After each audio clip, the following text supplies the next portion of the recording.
SCO को संबोधित कर रहे हैं पीएम नरेंद्र मोदी। सीधे आपको तस्वीरें दिखाते हैं।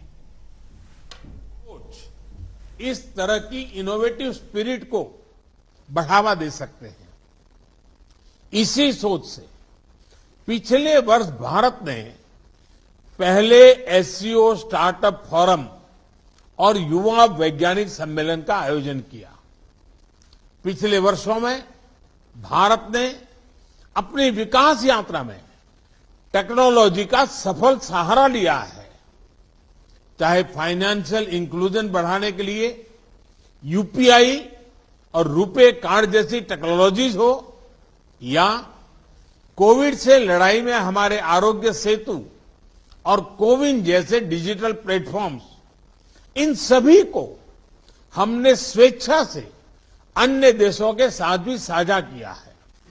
हमें एससीओ पार्टनर्स के साथ भी इन ओपन सोर्स टेक्नोलॉजी को शेयर करने में और इसके लिए कैपेसिटी बिल्डिंग आयोजित करने में खुशी होगी। एक्सेलेंसी, रेडिकलाइजेशन और असुरक्षा के कारण इस क्षेत्र का विशाल आर्थिक पोटेंशियल भी अनटैप रह गया है। खनिज संपदा हो या इंट्रा एससीओ ट्रेड, इनका पूर्ण लाभ उठाने के लिए हमें आपसी कनेक्टिविटी पर जोर देना होगा। इतिहास में सेंट्रल एशिया की भूमिका प्रमुख क्षेत्रीय बाजारों के बीच एक कनेक्टिविटी ब्रिज की रही है। यही इस क्षेत्र की समृद्धि का भी आधार था। भारत सेंट्रल एशिया के साथ अपनी कनेक्टिविटी बढ़ाने के लिए प्रतिबद्ध है।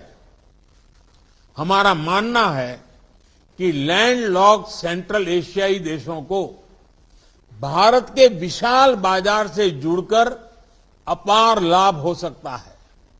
दुर्भाग्यवश आज कनेक्टिविटी के कई विकल्प उनके लिए खुले नहीं हैं। ईरान के चाबाहर पोर्ट में हमारा निवेश और इंटरनेशनल नॉर्थ साउथ कॉरिडोर के प्रति हमारा प्रयास इसी वास्तविकता से प्रेरित है। एक्सेलेंसी, कनेक्टिविटी की कोई भी पहल वन वे स्ट्रीट नहीं हो सकती।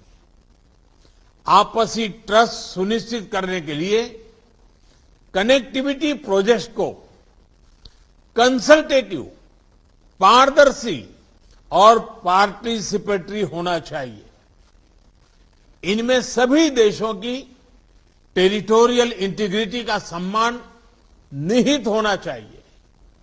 इन सिद्धांतों के आधार पर एससीओ को क्षेत्र में कनेक्टिविटी प्रोजेक्ट्स के लिए उपयुक्त नॉर्म्स विकसित करने चाहिए।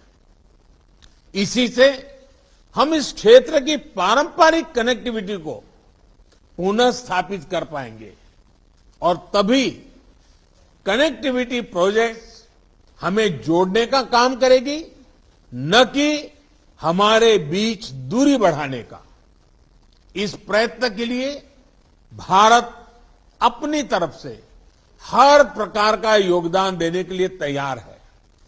एक्सेलेंसी, एससीओ की सफलता का एक मुख्य कारण यह है कि इसका मूल फोकस क्षेत्र की प्राथमिकताओं पर रहा है। रेडिकलाइजेशन, कनेक्टिविटी और पीपल टू पीपल संबंधों पर मेरे सुझाव एससीओ की इसी भूमिका को और सबल बनाएंगे।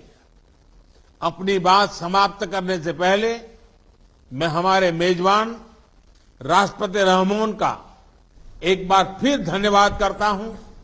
उन्होंने इस हाइब्रिड फॉर्मेट की चुनौती के बावजूद इस सम्मेलन का बेहतरीन आयोजन और संचालन किया है। मैं आगामी अध्यक्ष उज्बेकिस्तान को भी शुभकामनाएं देता हूं और भारत के सहयोग का आश्वासन देता हूं। बहुत बहुत धन्यवाद।